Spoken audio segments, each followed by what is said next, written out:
If you have acute pancreatitis, you don't want it to become chronic pancreatitis. You have to get a nasogastric tube, and you are not going to be able to eat anything probably for at least 2 weeks, might even be up to 6 weeks, while you basically take that inflamed pancreas and put it to rest. And hopefully, you didn't develop fibrosis. You didn't develop a pseudocyst, could burst at any moment and cause enormous pain and difficulty and possibly even death. So if you've got a pancreatic inflammation, you got big time problems. You need to protect your pancreas. And people don't even know what it is.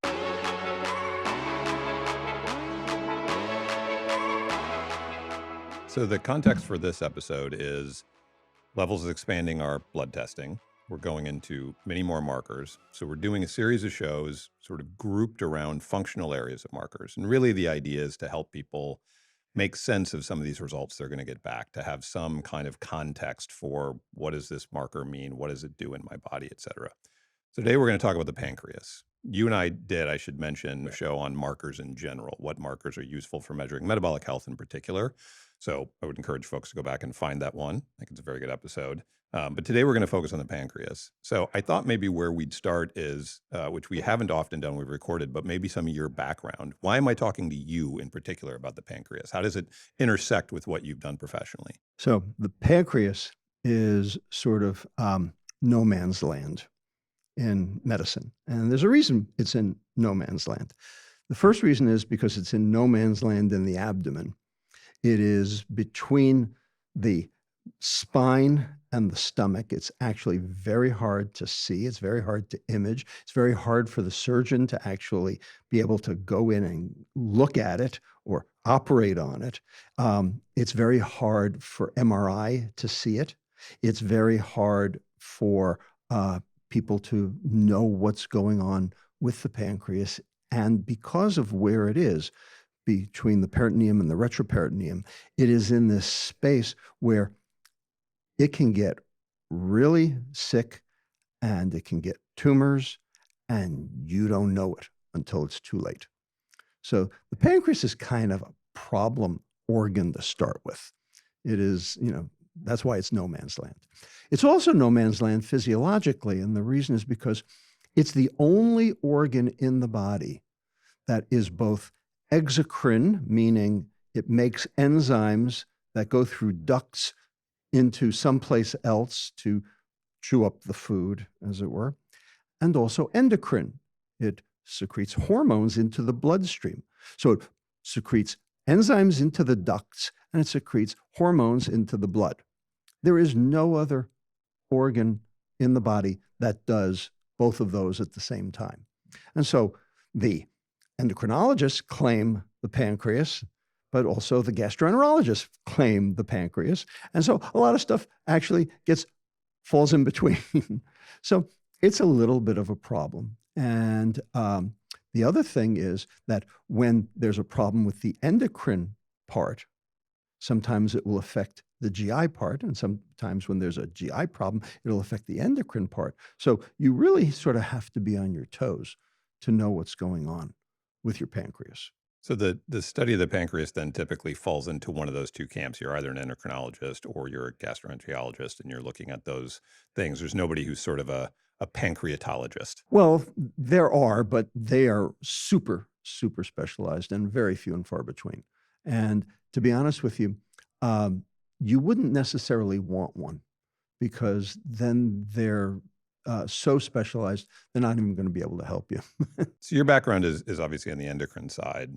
Just talk a little bit about your background. How did you come to endocrinology? What did you do in your career in that space? So I became a neuroendocrinologist when I was in 7th grade. How's that? And the reason was because it was 1968, and Guillemin and Schally, two famous scientists, one at the Salk Institute, one in Texas, had separately, within a week of each other, isolated the first hypothalamic releasing factor. And it made a big splash because it showed that the brain controlled all the hormone secretions of the body. It was called thyrotropin releasing hormone, or TRH. And I had to write a term paper in Science. And I said, wow, this is cool. And it captured me. And I said, I'm going to be a neuroendocrinologist when I grow up. And indeed, I did. So that's how I, sort of glommed on to this. But endocrinology was particularly interesting to me because of the concept of negative feedback. So the thing about endocrinology is that a gland will secrete a hormone, and then that hormone will react with a receptor, and then that hormone receptor complex will then regulate how that hormone is secreted in the future. And so it, sort of was, from a physiologic, from a mechanistic standpoint, very attractive to me. It made sense to me. My background's in nutrition. I thought I knew everything, but it wasn't until I was tracking that I had to ground truth my assumptions with what was actually happening in my real life. The only way to actually know what works is real data.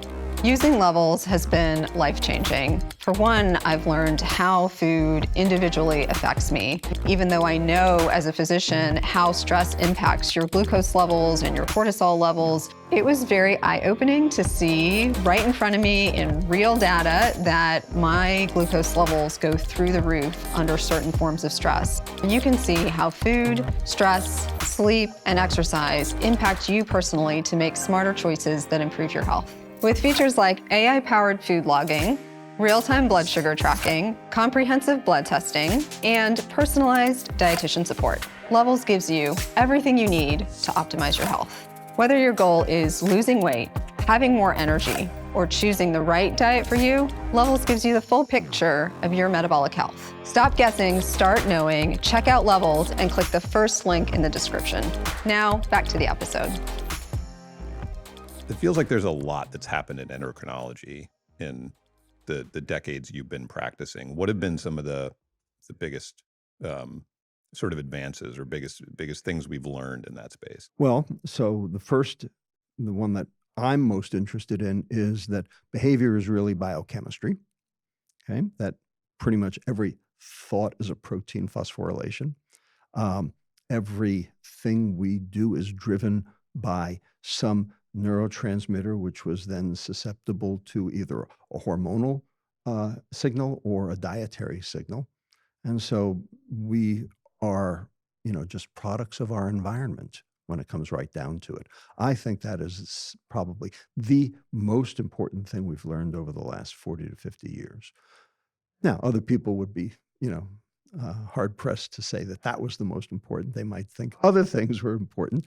Like, for instance, we now have a good handle on this phenomenon of diabetes, both type 1 and type 2. We understand sort of the causes of them. We don't yet have cures for them, but we do have treatments for them that work. And I would say, given the importance of diabetes in terms of metabolic health, in terms of healthcare costs going out the window, and the fact that it keeps rising, I would say this is probably the single most important clinical development over the past 40 to 50 years. There are others, like osteoporosis and learning about what's going on with the adrenal gland and cortisol and stress has been extremely valuable. But, for me, the behavior part was the really interesting part. So you gave a little overview there of the pancreas, which I think is helpful, but let's dive in a little bit more and maybe talk about the mechanistic chain on both that exocrine and endocrine sides. When we Yep. talk about releasing hormones, what's actually happening? So we really need to break the pancreas apart into its two pieces, the exocrine, the endocrine. So let's do the exocrine first. That's where the GI people come in, but I'll do that for you. So when you eat, you need enzymes to break down the food. The stomach makes some of them, and then the pancreas makes the rest of them. And the pancreas makes them in cells called acinar cells, and those then go via a duct, a pancreatic duct, which exits into the small intestine at a place called the sphincter of Oddi in the duodenum. So it can mix with the food from the stomach, and then it can digest all of the nutrients and be able to chop up, for instance, proteins into their component amino acids and triglycerides into their component fatty acids so that they can be absorbed appropriately, packaged, and then delivered to wherever they need to go, usually the liver, sometimes muscle, sometimes brain. But bottom line is, if you don't have those enzymes, you can't digest your food. It's just that simple. And we know this because there are disorders of the pancreas, like, for instance, cystic fibrosis. In fact, that's where the term cystic fibrosis comes from. It's cystic fibrosis of the pancreas. Not even, we always think of cystic fibrosis as a lung disease, and it is. But in fact, the term cystic fibrosis was coined because of what it looked like under the microscope, when looking at the pancreas. Okay, it happens in both. They can't make the enzymes, and so they are unbelievably malnourished and have to take pancreatic enzymes by mouth to basically do the job that the pancreas would do, but it can't. So the acinar cells make the enzymes travel through the pancreatic duct and end up in the intestine where they do their business. Okay, and that's what happens routinely. Now, what signals those acinar cells to create those and release those? Well, components of food, and specifically hormones that the GI tract are making that then tell the pancreas what to do. And so that becomes an endocrine phenomenon because it's going through the blood to communicate that information. So it's a very complicated set of phenomena that occur all at the same time. So that's the exocrine part. The endocrine part, the hormone part, nestled within those acinar cells are sets of what are known as islets. They're islets of Langerhans, and you can only see them on microscopy when you stain for them.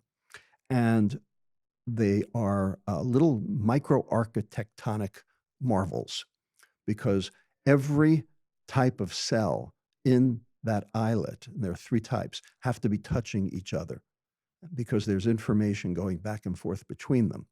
But the 3 main hormones that the islet secretes are insulin, glucagon, and somatostatin. Okay, now insulin lowers your blood glucose, glucagon raises your blood glucose, somatostatin is the brake on both of them. Okay, and it's very interesting on how all of these things work. I'm very interested in that because how I got into obesity research was by giving an analog of somatostatin called octreotide to suppress insulin release at the level of the pancreas, to lower insulin levels to induce weight loss in kids with brain tumors. So, this is kind of where I came in. So I have a real affinity and interest in that story. In any case, obviously, when the beta cells of those islets are attacked, you end up with type 1 diabetes. When those beta cells can't make enough insulin for whatever reason, okay, you end up with type 2 diabetes. And when you have a problem with glucagon, okay, usually you don't have enough glucagon, and that will end up giving you hypoglycemia. So, glucose control is dependent on that islet of Langerhans working properly. And to be honest with you, that's what we do at Levels, is basically monitor what the pancreas is doing. We just use the glucose level as the readout. And that's I know sometimes we tell a pretty simplified version of the story of food comes in, glucose goes up, insulin goes up. We don't really talk about glucagon that much.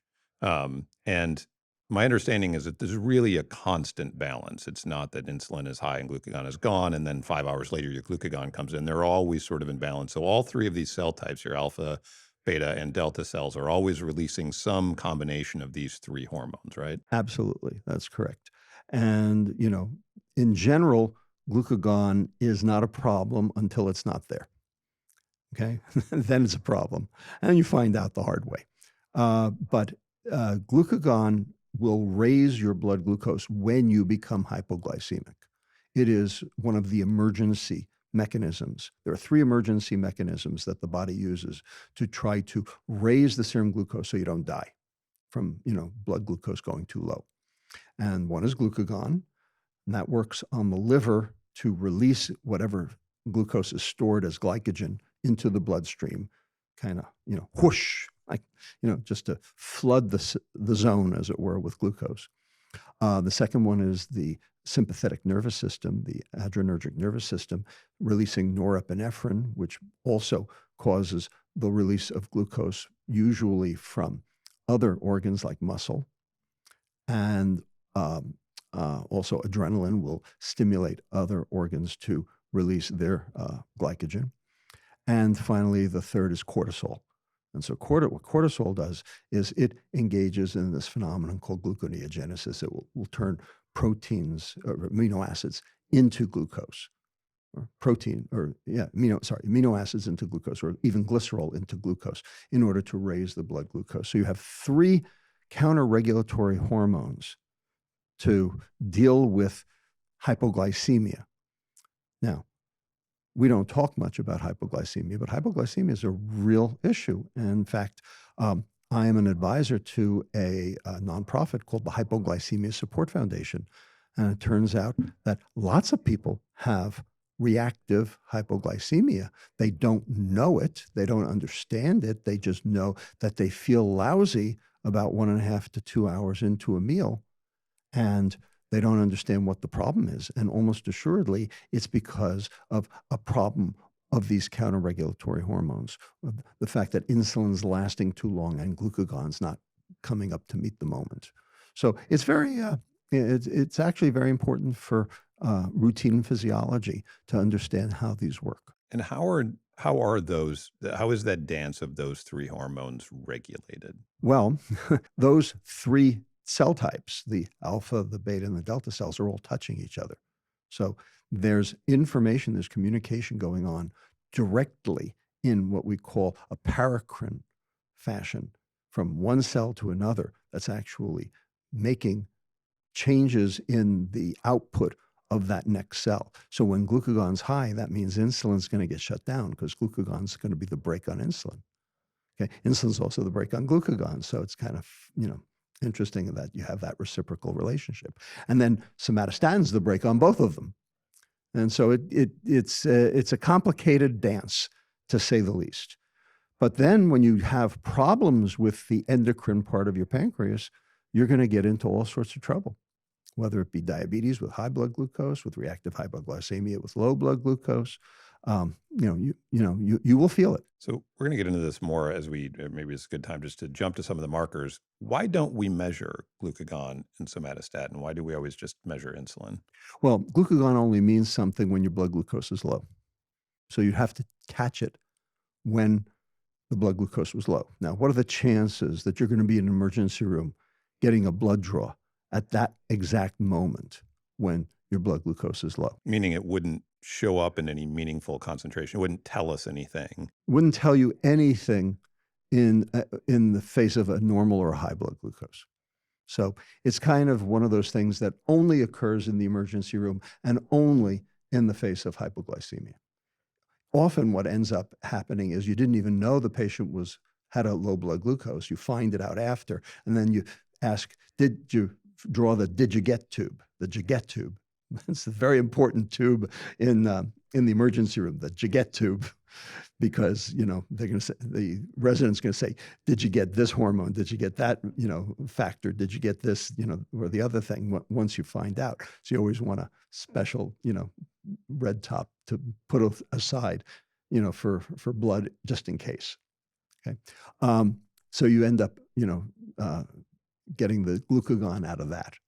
If you were smart enough to get it. So measuring, in other words, we measure insulin because understanding something about our insulin level and our insulin response will tell us something about beta cell function. Yes. But the same is not necessarily true for glucagon over somatostatin. We're not trying to uncover alpha or delta cell dysfunction. That's right. That's right. There may be, but you're not going to see it from a biomarker. Right. And, for at least for glucagon, it has to be when the blood glucose is low. It won't mean anything else any other time. For insulin, it does mean something, at least when you're fasting. So if your fasting insulin's high, and we talked about this the last time, okay, that means that your insulin's not doing its job and your pancreas has to make more to make the liver do its job. That means you are insulin resistant. That means you have one component of metabolic syndrome and possibly are on your way toward diabetes. So there, it is a biomarker and it works as a biomarker and it makes sense to draw it. So what's going on in that story when you're getting the hyperinsulinemia? What's going on with your glucagon and your somatostatin? They're not providing the sort of break to it, or they're trying to? Well, the reason that you're hyperinsulinemic is because your glucose is high. That's why your pancreas is making extra insulin to try to bring your glucose down. So if your glucose is high, your glucagon doesn't need to go up because it's already high. Your glucagon only goes up when your plasma glucose falls. So there's no reason to measure it. Well, yeah, let's talk a little bit more then about some of the things that can go wrong in the pancreas. So maybe diabetes is a good place to start because that's the kind of obvious one. We've got type 1. That's number one on the hit parade. That's right. We've got type 1 and type 2, and I also want to talk about type 3C to the extent that that's interesting.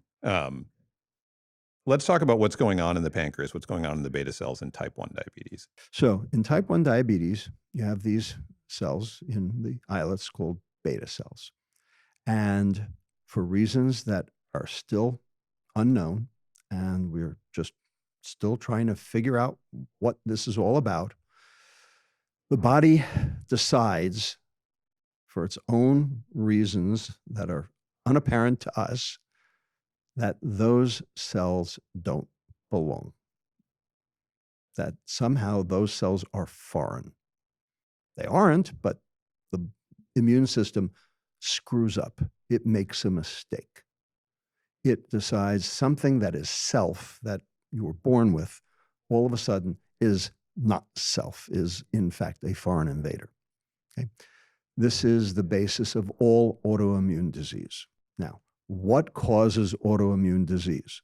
And there are a lot of autoimmune diseases. There's Hashimoto's thyroiditis, there's multiple sclerosis, there's diabetes, there's, the list goes on. I mean, pick an organ, there's an autoimmune disease to go with it, Crohn's disease, et cetera. There's a whole host of them. And we don't know what causes any of them. Still, we have some ideas, we have some clues, right? One thing that we know is that T cells, which are part of the immune system that recognize foreign invaders, screw up.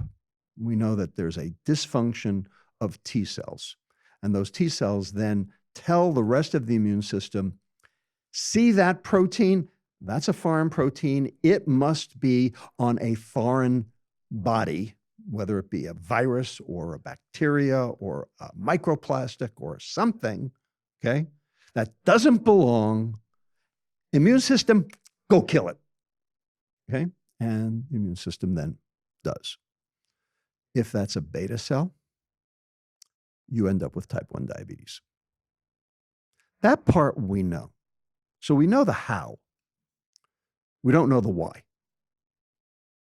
Why does this happen is anybody's guess, even to this day. One thing we do know, I think, maybe it's still a little controversial, but I think we know this, is that these foreign antigens, these proteins that ultimately T cells get turned on to, are coming in through the gut due to gut inflammation, due to what we call leaky gut. And we've talked about that in the past as well, because leaky gut is one of the primary drivers of metabolic syndrome.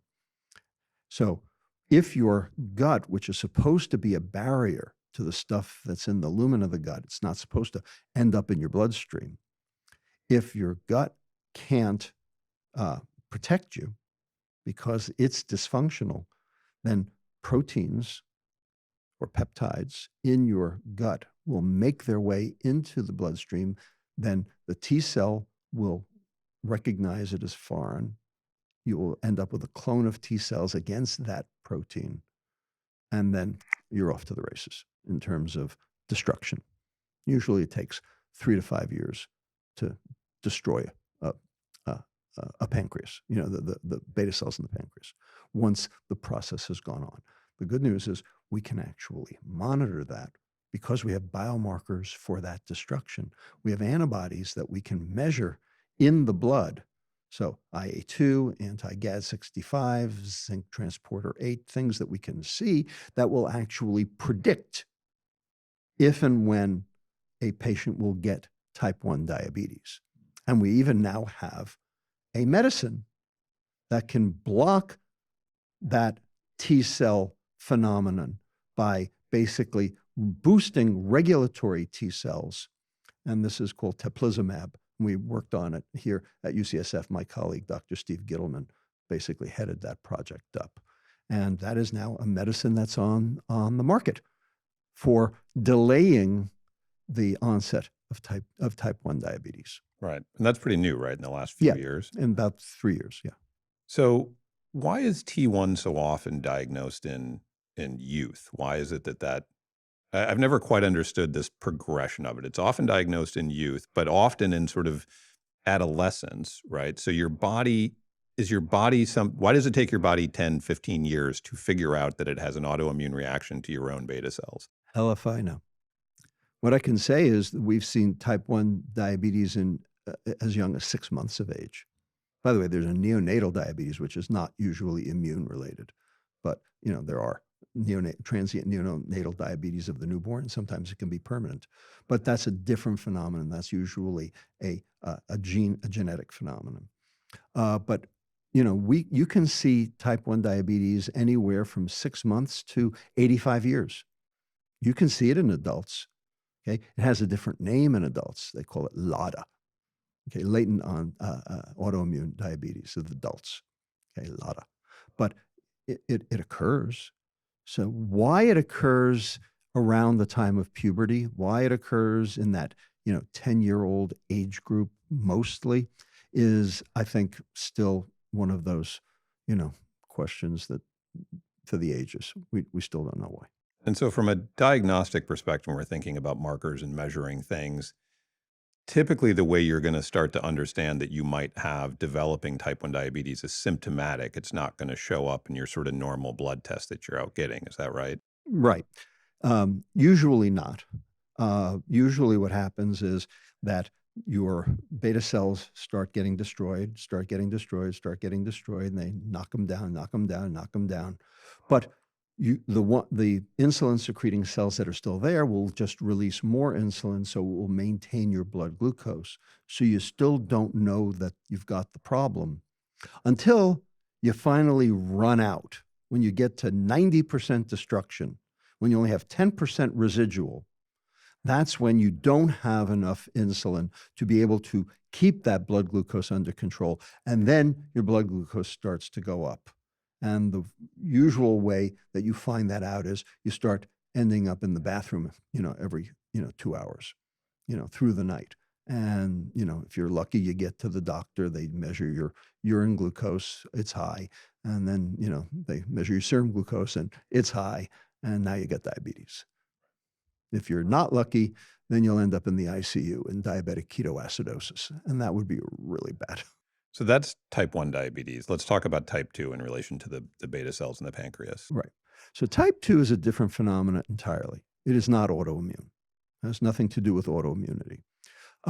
What it has to do with, and I've said this on our podcast before, it has to do with mitochondrial dysfunction.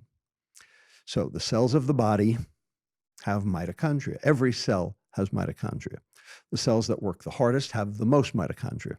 So those are the brain and also the glands and the muscles. Those are the three types of tissues that need the most energy and therefore have to manufacture the most ATP, adenosine triphosphate. And so they have to have the most and the most functional mitochondria. Now, if your mitochondria are working and they're doing their job, you can make enough ATP for whatever your needs are, whether it be physical, whether it be cognitive, whether it be cardiac, whatever it is, you can make enough ATP for your needs because your mitochondria are working. And if your mitochondria need a boost, the sympathetic nervous system will give them a boost and will tell the body to make more mitochondria so that you can make more ATP. So you have a negative feedback pathway there so that you never run out of ATP. But what if something poisons your mitochondria? What if something keeps your mitochondria from working properly?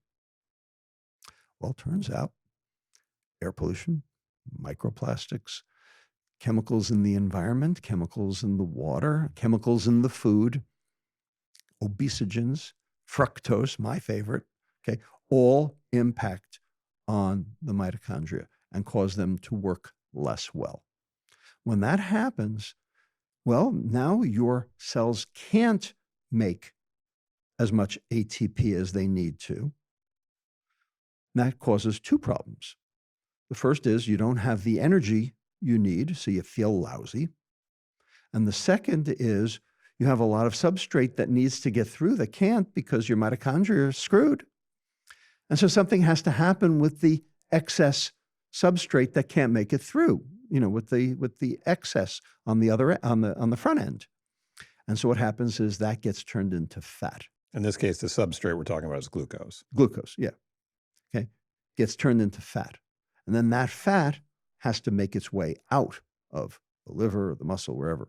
And then that fat can contribute to high triglyceride levels, which is a sign of poor mitochondrial function, or that fat will precipitate in the liver as a lipid droplet. Now you've got fatty liver disease. In either case, the point is your mitochondria being defective or dysfunctional tells the pancreas through mechanisms we still don't understand what the reflex is, that I need more insulin to deposit this extra energy that I can't turn into ATP. So your insulin rises because your liver can't handle the excess. And so your fasting insulin rises. So your high fasting insulin is a marker, a biomarker for defective mitochondrial function. Now, that keeps going on, keeps getting worse. Okay. Ultimately, the pancreas makes so much insulin that it starts to actually cause those beta cells to either overwork, overexhaust, or die. And when that happens, now you don't have enough insulin. Now you've got insulin deficiency on top of insulin resistance. Now you have diabetes. Type 2. So both type 1 and type 2 ultimately are a reflection of beta cell death, beta cell dysfunction. Beta cell dysfunction, but for two different reasons. Right, but coming from two different places. Coming from two completely different places. Type 1, the immune system. Type 2, metabolic problem. Today I was reading about type 3C diabetes. Well, type 3 is what they call Alzheimer's. I hate that. I actually don't like that term. But the mitochondrial dysfunction of the brain is Alzheimer's. That is Alzheimer's. And so if you've got mitochondrial dysfunction of the liver and mitochondrial dysfunction of the pancreas, why wouldn't you have mitochondrial dysfunction of the brain? And so diabetes and Alzheimer's are inexorably tied together. So if you have diabetes, the chances are 3 times greater that you will end up with Alzheimer's too. Even more reason to try to get that, those beta cells to work properly. And the only way to do that is to get your mitochondria to work properly. Right. So in that narrative, you're taking in, there are things that are essentially poisoning your mitochondria, causing them to not function as well. You're not making as much energy. You're using that glucose that you're bringing in through just the natural processes of eating. Glucose builds up, has to go somewhere, and that's leading ultimately to too much insulin. Beta cells overwork. Beta cells get dysfunctional. Can I feel like the traditional story we tell about what leads to insulin resistance is the simpler one of you just eat too much glucose. You just have too much carbs coming in. You got consistently high glucose, lots of insulin release, cells become numb to insulin. There's no question that carbs drive insulin. That's old news. And as you know, we've talked about, there are two models for obesity. There's the energy balance model that you eat too many calories, and there's the carbohydrate insulin model that says you eat too many carbs. Okay? Turns out they're both right, and they're both wrong. And the reason is not that they're right or wrong, it's that they're downstream of the actual problem. The actual problem is the dysfunction of the mitochondria in the first place. That's where the real problem is. So the question is, what's causing that? And that's upstream. And that we know now that the only way to prevent disease is by working upstream. Well, so we have to actually assess and ultimately treat what's wrong with the mitochondria.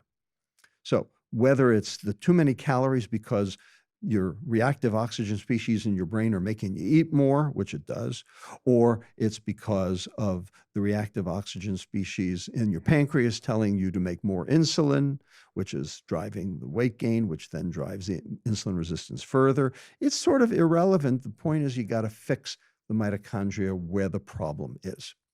And we haven't. We have not. And so this is what I'm devoting my retirement to understanding. I just gave a talk a week and a half ago at Auburn University on exactly this point. And the fact is that until we solve that problem, we're not going to get anywhere. Now, how do you solve that problem? Well, it turns out there are a lot of mitochondrial toxins, as we talked about. Some of them are in the food, some of them are in the air, some of them are in the water. Some of them are ionizing radiation that you can't get away from either. The one we could fix tomorrow is fructose, the one, sugar. That we could fix tomorrow, and no one would miss it. That's what I think we should start with. But,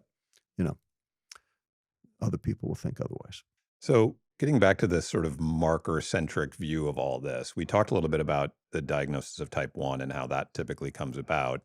What am I learning about my pancreatic function from my insulin and my fasting glucose and my A1C, or maybe even an OGTT if I get that? So you're probably learning more about your liver by looking at your insulin, because the liver is the primary target of insulin action. So when your insulin is high, it's usually because your liver has the problem, not your pancreas.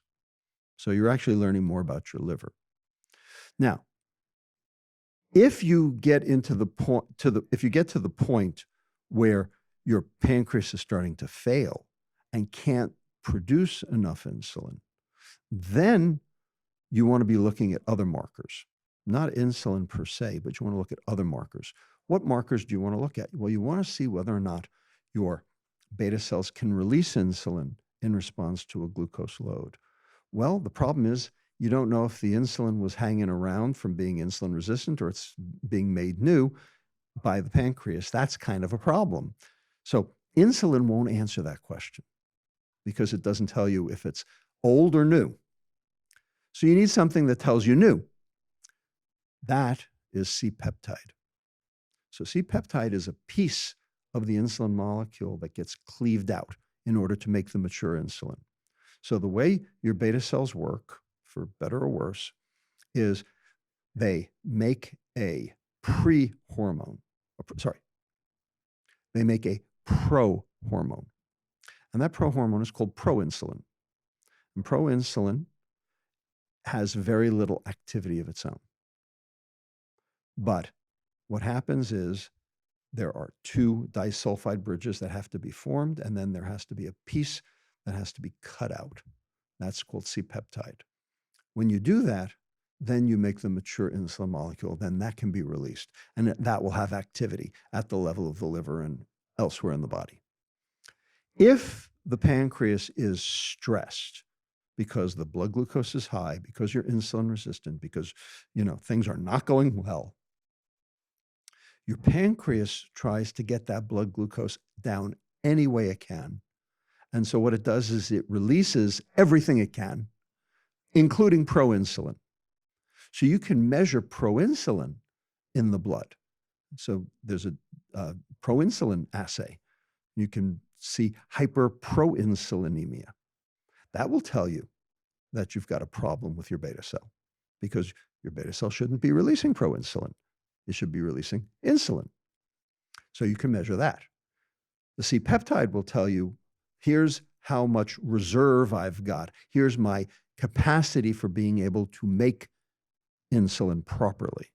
So those two are biomarkers that will tell you that your beta cells are on the way out. So you can use those, but insulin itself won't tell you. So from a patient perspective, I go and I see some of these metabolic markers are high, insulin in particular. That's not necessarily telling me I've got a problem with my beta cells. No, not yet.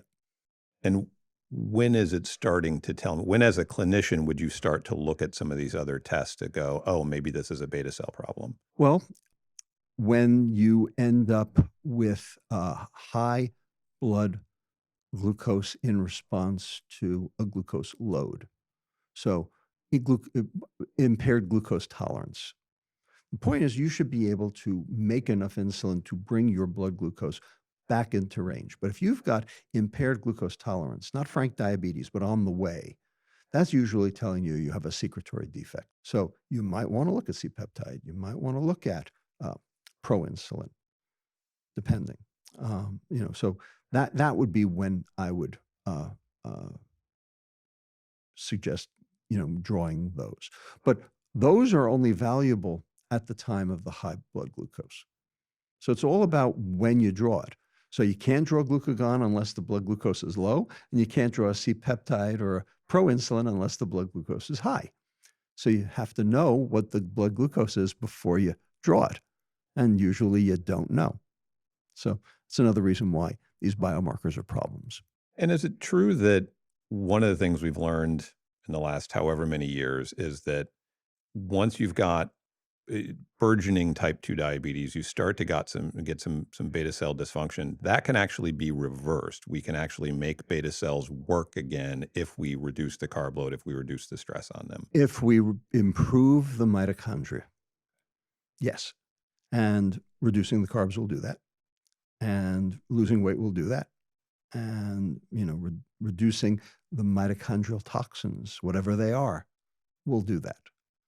Okay. So, yeah, we have plenty of data to show that you can do that.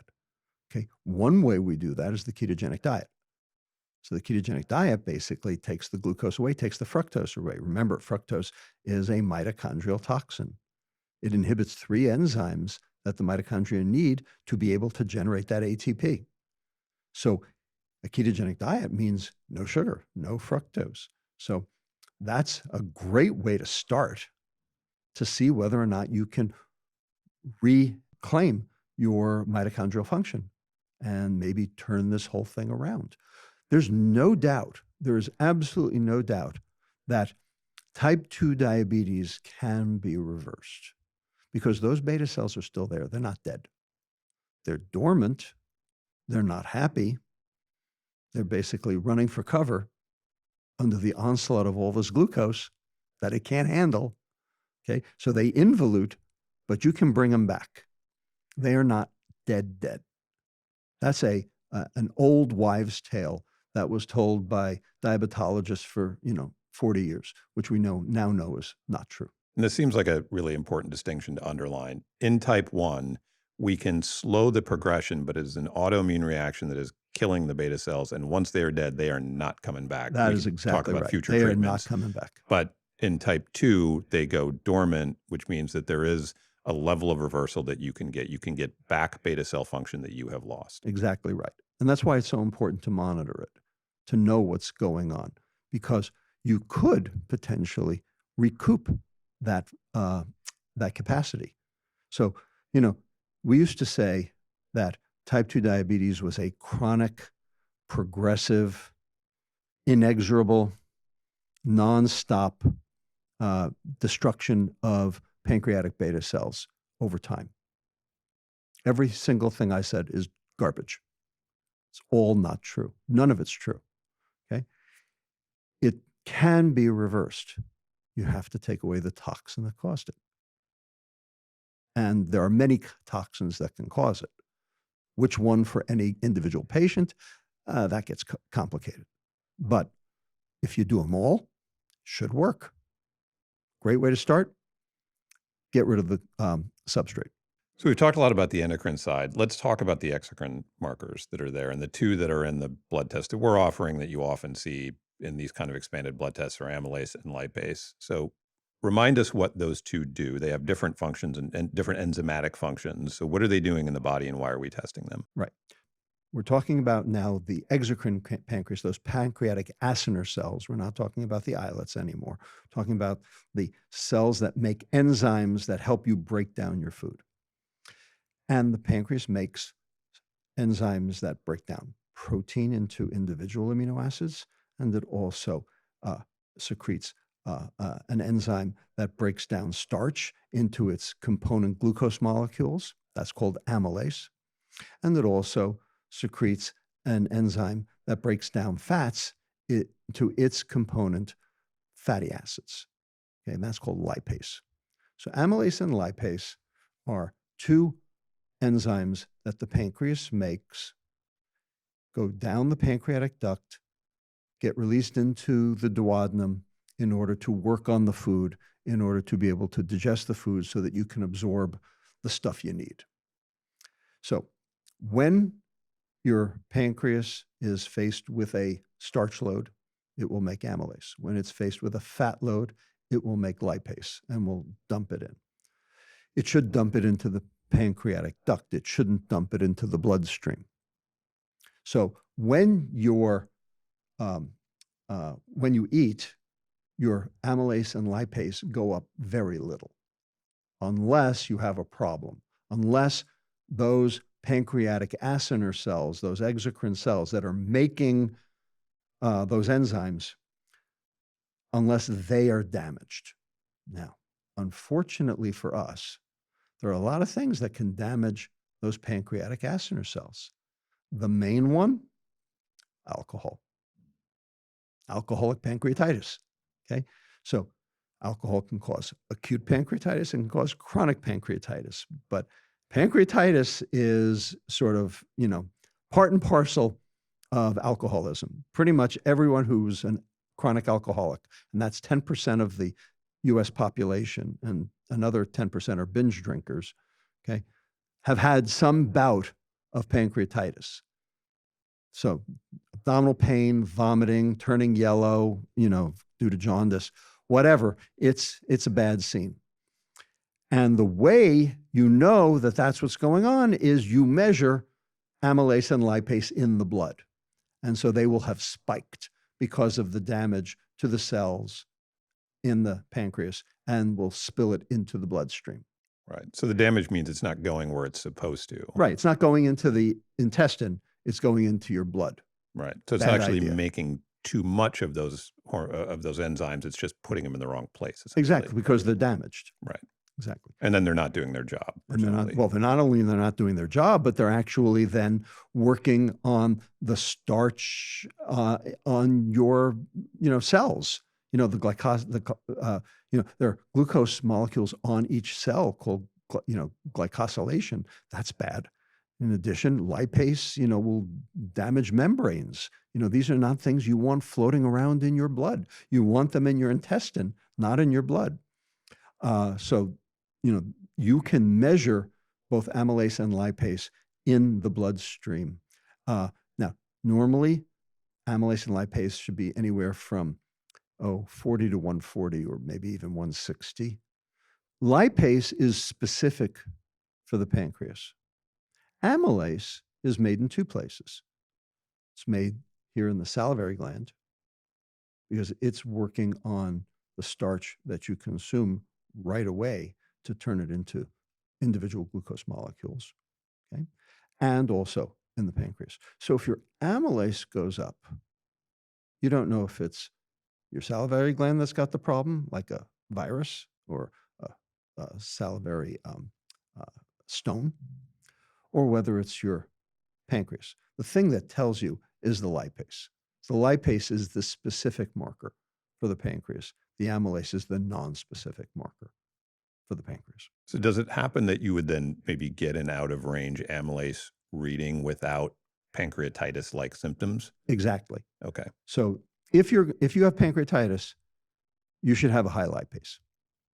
I've never heard of a pancreatitis without a high lipase. That's your better marker. But if your amylase is high and you're not having symptoms, It might be something else. and then do you follow up with your doctor? Yeah, then you should just recheck. But if you've got pancreatitis, they'll be up in the hundreds. They'll be sky high comparatively. And that will tell the doctor in the emergency room, hey, this person has pancreatitis.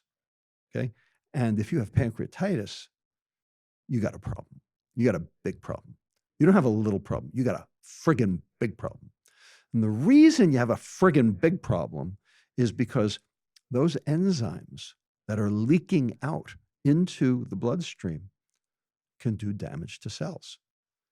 They can do damage to the pancreas. They can make your pancreas not work. They can make your pancreas, fibrose so that, it won't work in the future. It can basically dissolve, pancreatic cells so that you will have less pancreatic reserve later on. So you won't be able to make the enzymes that you need to digest your food. You may not be able to make the hormones that you need to regulate your blood glucose. So chronic pancreatitis can result in diabetes also, because the exocrine output is damaging the endocrine output because they're right there together. This is why, this no man's land is so problematic, because you got these two completely different phenomena, different functions in the same space. Okay, so this is not good. If you have pancreatitis, if you have acute pancreatitis, you don't want it to become chronic pancreatitis. So you have to be admitted to the hospital. You have to get a nasogastric tube. It has to stay there, and you are not going to be able to eat anything probably for at least 2 weeks. If even then, might be longer, might even be up to 6 weeks, while you basically take that inflamed pancreas and put it to rest. And hopefully you didn't develop fibrosis, you didn't develop a pseudocyst, okay, which is basically a conglomeration of fluid inside the pancreas that could burst at any moment and cause enormous pain and difficulty and possibly even death. So if you've got a pancreatic inflammation, you got big time problems. You need to protect your pancreas. And people don't even know what it is. So alcohol's kind of the big kahuna in terms of pancreatic damage. Why is alcohol so damaging to the pancreas? Why does that beat up the Acinar cells? So alcohol is ethanol, okay, ethyl alcohol.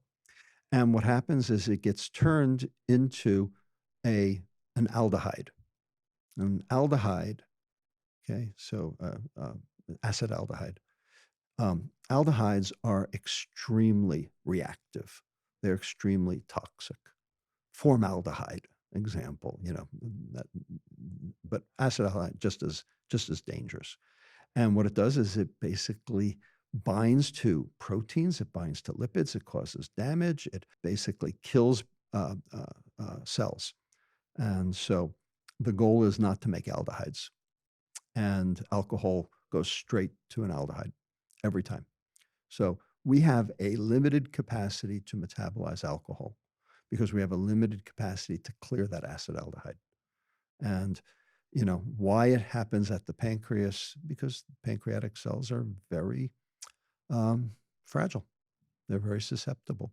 You don't want that. Alcohol or something else damages the Acinar cells. You've got your enzymes then spilling out into the blood, which is problematic. And so the only way to, in an acute case, so that's essentially what we call pancreatitis, an acute pancreatitis. And the only way to resolve that is to essentially just not make your acinar cells work so hard for a while. Not make them work at all Right. for a while. Yeah. Right.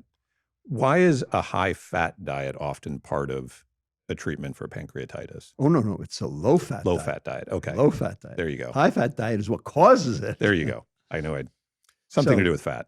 So we don't understand this yet. I don't think we've gotten a handle on this yet. But if you have a high triglyceride level in your bloodstream, that triglyceride can basically end up in the pancreas. And so not only will you have this phenomenon called non-alcoholic fatty liver disease, but you can have this phenomenon called non-alcoholic fatty pancreas disease. We saw this in our patients with metabolic syndrome, our pediatric patients with metabolic syndrome. We set the windows on the MRI machine to be able to see the pancreas. And we could actually see the fat in the pancreas. And when we got rid of the sugar in their diet, because that reduced their triglyceride, their non-alcoholic fatty pancreas got better. So we know that the fat that's in the blood ends up taking residence in the pancreas. We don't know why. We don't know why it's a preferential place for fat to want to hide.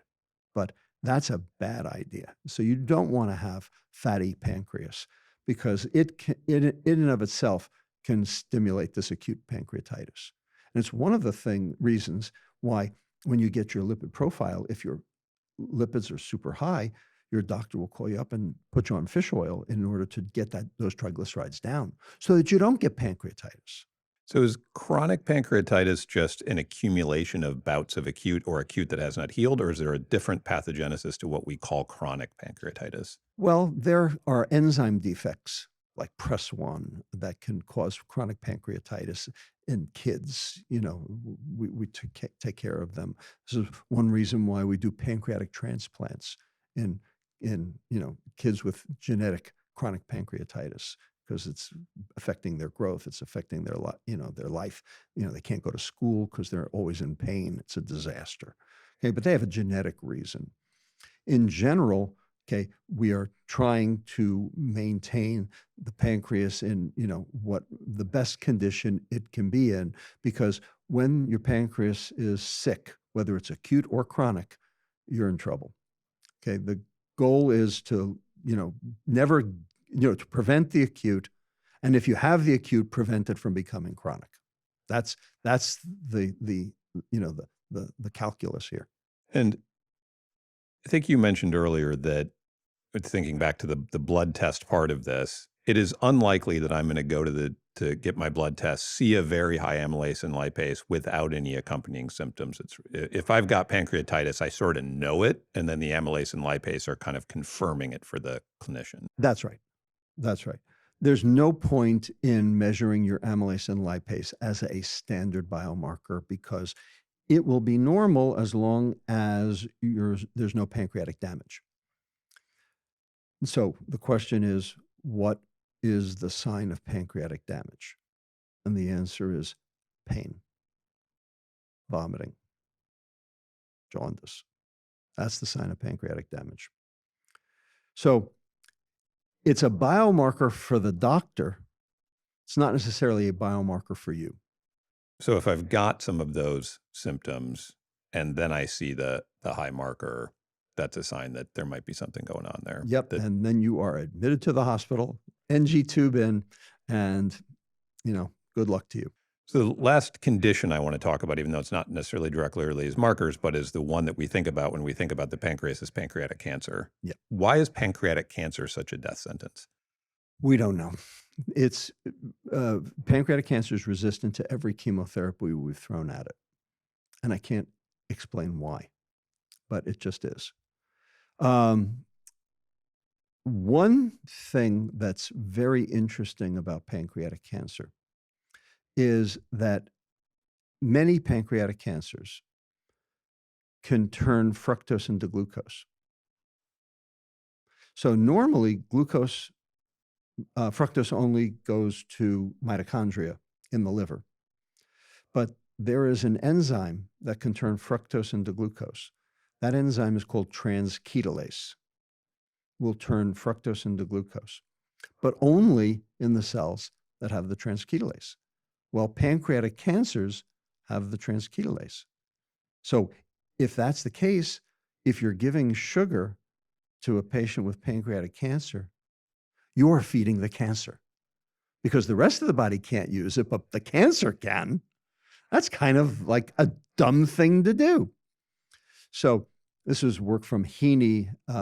You're Haney, but this is Anthony Heaney at UCLA who demonstrated this.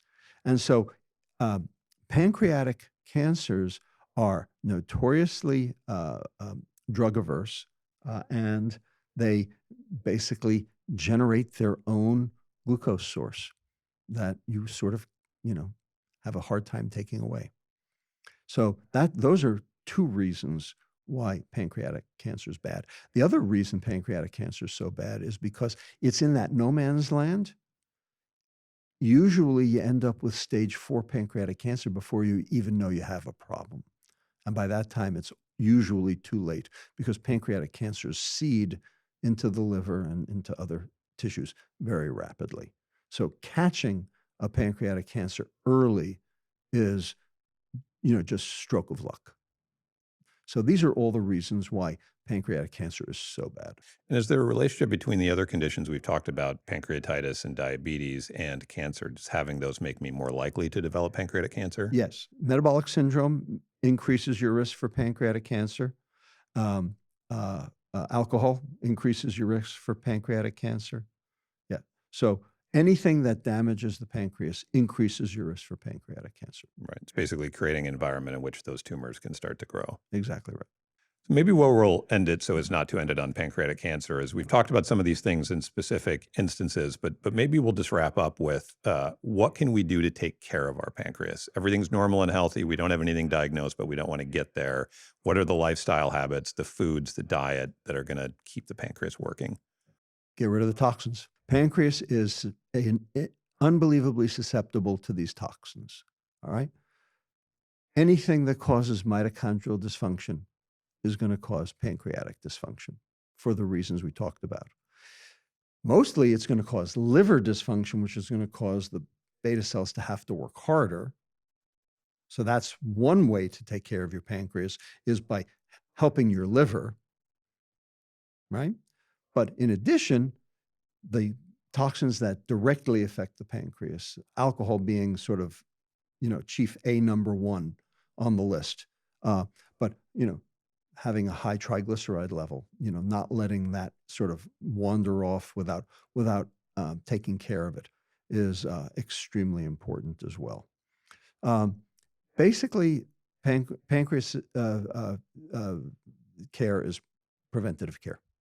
There is no medicine for the pancreas. Lifestyle stuff. We want to eat a whole foods diet. We want to avoid particular excess fructose and excess sugar. Keep the triglycerides down.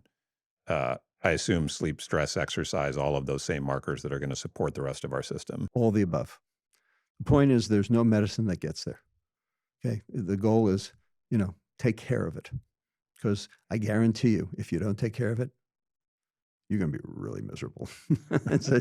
Nothing is more painful than acute pancreatitis, except maybe a kidney stone.